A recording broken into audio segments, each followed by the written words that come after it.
I would love to be able to engage you all in tales of daring do and some witty repartee, but as Joe said, it is 5 minutes, so buckle up and let's go. How does that sound? Okay, we're coming to the end of 2 fascinating, engaging and inspiring days. So what? How might our time together, sharing and learning, create impact, real impact in how we work with others? In 2015, the United Nations published the 17 Sustainable Goals, or Global Goals. The target for achieving these goals is 2030. We're now over halfway along that timeline, and progress is less than impressive, with some targets actually sliding backwards. 2022 saw the launch of the Inner Development Goals, or IDGs, initiative. These are co-created on the basis that if we're going to stand any chance of addressing the needs of the 17 global goals, curate ecosystems that support us and build a sustainable future, then we need to seriously consider changing the ways in which we think about ourselves, about each other, about the world in which we live, and about the legacy that we are creating for our children and our children's children. But what's this got to do with us? We aren't policymakers or decision makers, are we? No. We are Belbin. And I would like to suggest that this could have everything to do with us. In 2017, in their Global Human Capital Trends report, Deloitte suggested that organisations of the future will be governed by networks of teams. Governed, not managed or led, by networks, connective, cohesive, interdependent human beings, of teams. Yes, teams. Now, I would like to think that right here, right now, we represent one of the largest collectives of experts on teams and teamwork in the world, right here today.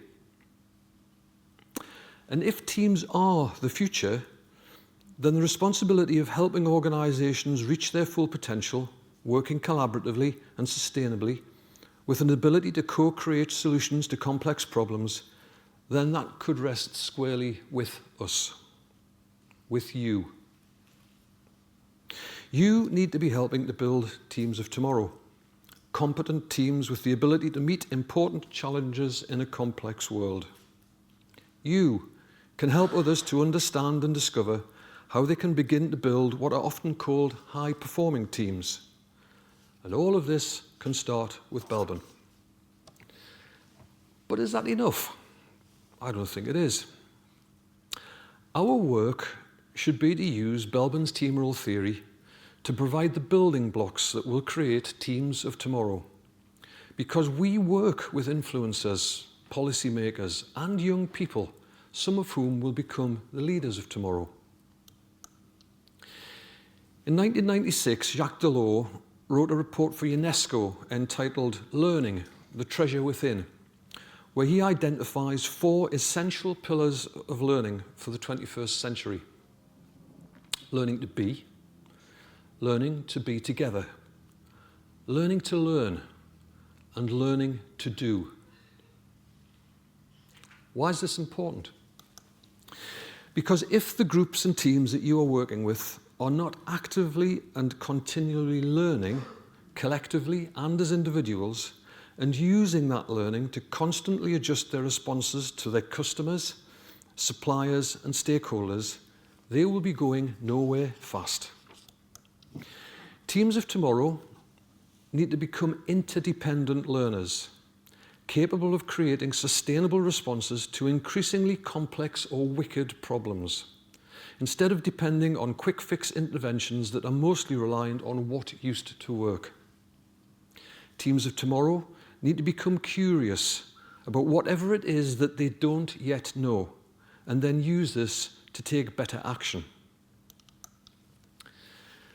By using the golden thread of Belbin, we can collectively encourage groups and teams to build capacity and create conditions for change, because we truly need to transform not only the way in which we work, but the ways in which we think about the ways in which we work. Accepting our responsibilities to ensure that social, economic, and environmental sustainability underpin our very existence. Individually and collectively, we are all accountable. So, before I hand over to Joe, I'd like to leave you with one question. What actions will you now take to begin to transform your own practice and move forward with us to create and support teams of tomorrow? Thank you.